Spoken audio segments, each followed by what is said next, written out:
Fumée incommodante, odeur tenace, danger d'incendie. La belle saison invite à la cuisine au barbecue, mais cela génère parfois des désagréments pouvant aboutir à des conflits de voisinage. Il y a donc effectivement des règles à respecter et on fait le point sur l'encadrement de cette pratique estivale.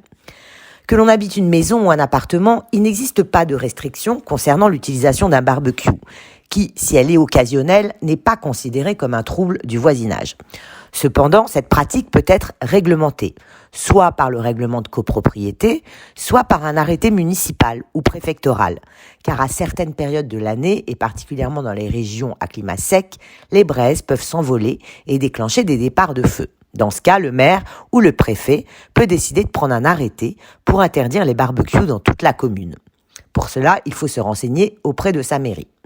Certaines clauses ou certains arrêtés ne restreignent que l'usage des barbecues fonctionnant au charbon de bois et pas ceux fonctionnant au gaz ou à l'électricité. D'autres le limitent à certaines plages horaires.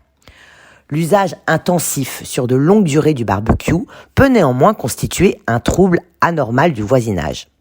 Il faut alors démontrer les nuisances et les dommages causés, comme par exemple le noircissement d'un mur ou la projection de cendres.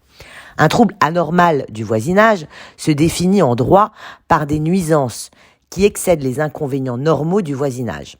C'est une notion un peu floue et pour le constater, la justice s'appuie sur plusieurs critères. D'une part, la fréquence du trouble et sa durée, son intensité, le moment auquel il se produit, si c'est le jour ou la nuit, le lieu où il se produit, que ce soit en zone urbaine ou rurale ou en zone d'activité ou résidentielle, et le respect de la réglementation en vigueur. Et ensuite, si vous estimez que vous subissez un trouble anormal du voisinage, vous avez plusieurs solutions. Soit engager une démarche amiable avec votre voisin, verbalement, pour essayer de trouver un arrangement.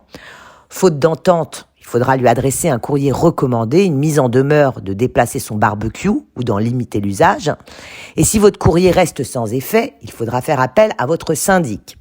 Sans résultat, un conciliateur de justice peut intervenir en adressant un courrier expliquant le litige. Ce recours est gratuit. Cette démarche est obligatoire pour pouvoir ensuite éventuellement demander des dommages-intérêts devant un tribunal. Il faut savoir qu'engager une action en justice pour demander des dommages-intérêts est coûteuse.